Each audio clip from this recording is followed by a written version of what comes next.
58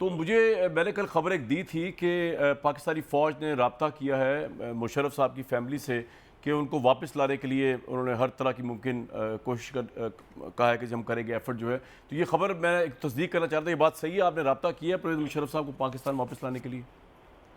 جی, آپ کو بھی معلوم ہے جنرل پرویز مشرف صاحب سیریسلی ان کی صحت بہت خراب ہے, اللہ ان کو صحت دے. ایسے میں انسٹیٹیوشن کی لیڈرشپ کا یہ موقف ہے کہ ان کو پاکستان واپس آ جانا چاہیے, اور اسی مد میں ان کی فیملی سے رابطہ کیا گیا. بٹ اس ساری چیز کا اس کا فیصلہ ان کی فیملی نے کرنا ہے اور ان کے ڈاکٹرز نے کرنا ہے کہ وہ ان کو ایسی کنڈیشن میں ٹریول کرنے کی اجازت دے سکتے ہیں یا نہیں. اگر یہ دونوں چیزیں جب سامنے آ جاتی ہیں تو اس کے بعد ہی کوئی انتظامات کیے جا سکتے ہیں. But institution feels that general Musharraf کو اگر ہم پاکستان لا سکیں, ان کی کنڈیشن ایسی ہے. D G S P R Sahib, بہت شکریہ, آپ نے اپنا وقت دیا اور بڑے اہم ترین موضوعات کے اوپر آپ نے لب کشائی بھی کی اور لوگوں کو انفارم بھی کیا. اس میں بہت ایکسیپشنل تھا کہ جس طرح دفاعی بجٹ 2020 سے نہیں بڑھا, اور فوج نے خود بھی کہا پچھلے دور میں بھی اور اس دور میں بھی, اور کرونا کی مد میں یہ بڑا انٹرسٹنگ تھا. مجھے آج پتہ چلا کہ 16 ارب روپیہ جو ہے وہ واپس کیا پاکستان کے خزانے کو. یہ بڑی ایکسیپشنل بات ہے. Once again thanks a lot for joining اس.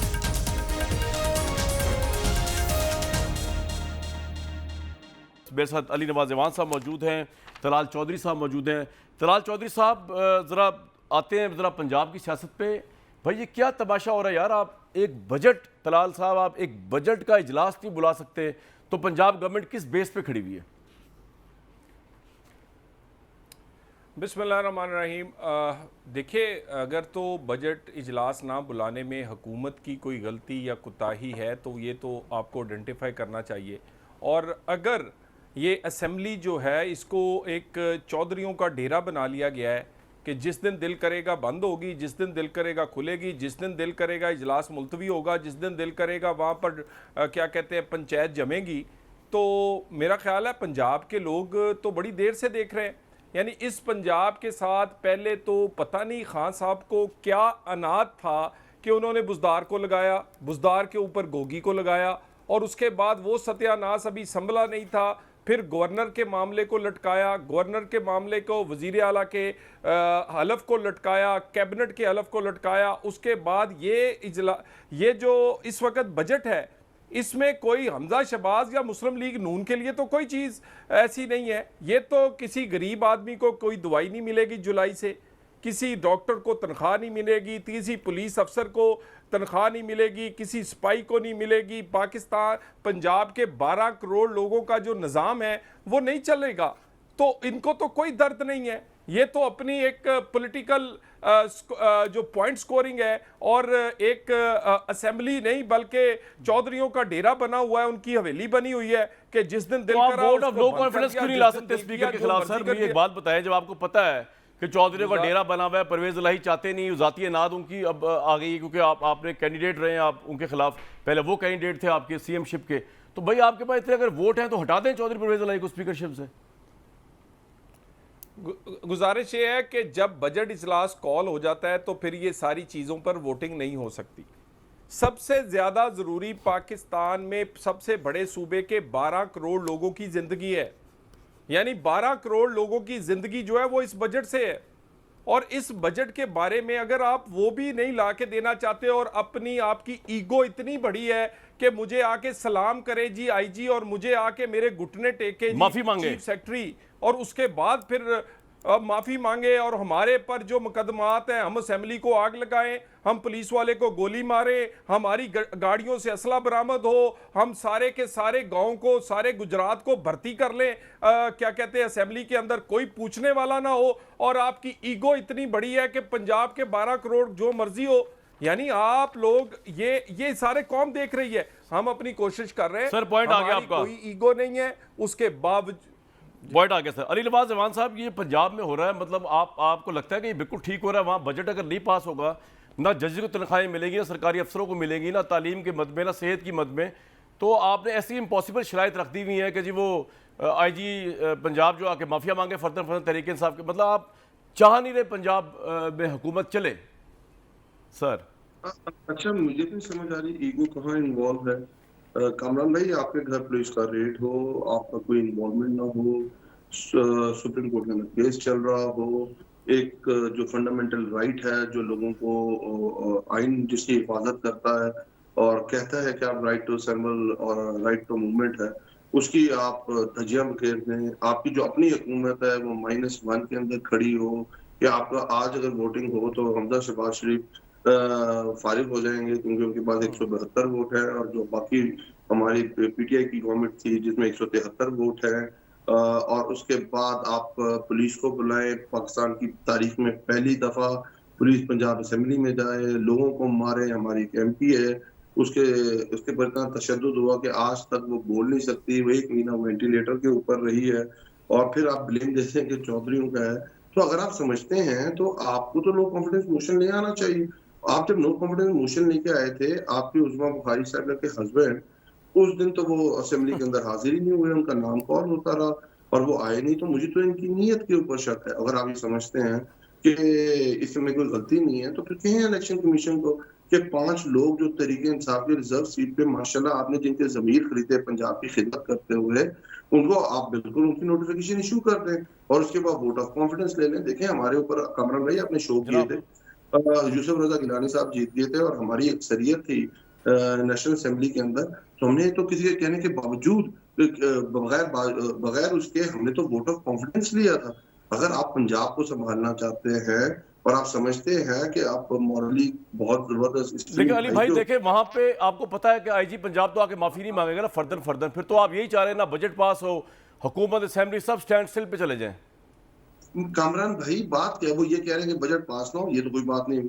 آپ مجھے آپ کے گھر کے اندر پولیس گھس آئے، آپ کی 4 دیواری کا تقدس پامال کرے، لوگوں کے اوپر ATA کے پرچے ان کے اوپر دے دے، لوگوں اور خواتین MPs کے گھر گھس جائے اور آپ سر میں آپ کی بات مان رہا ہوں، یہ بڑی پولیس گردی بڑی زیادتی ہے، جب بھی ہوئی چاہے آپ کے دور میں ہوئی یا ان کے دور میں ہوئی. لیکن اس کا بجٹ کے اس سے شرط لگانے کا تعلق ہے کہ بجٹ کا اجلاس تب تک سپیکر نہیں بلائے گا جب تک کہ آئی جی پنجاب آ کے معافی نہیں مانگے گا.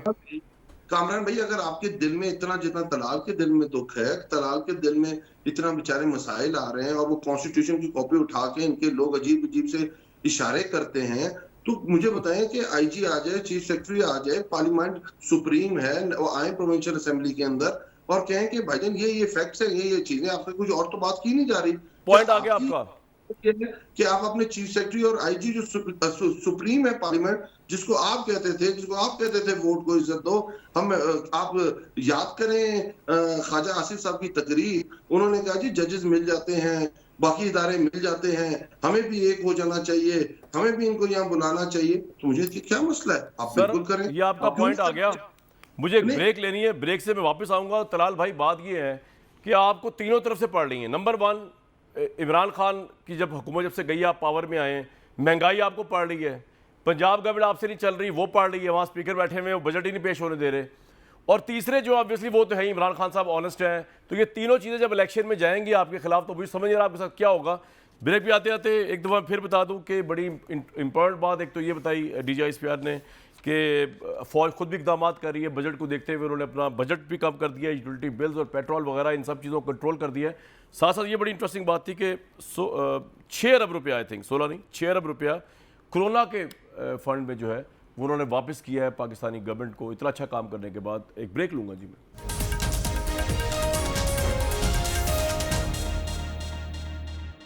طلال صاحب سن لیں جو آپ کو فیس کرنا پڑے گا، سنوائیں جی عمران صاحب کو. بلے کو بٹھا دیا دودھ کی حفاظت کرنے کے لیے. اس نے آتے ساتھ ہی اپنے سارے کیسز ختم کیے.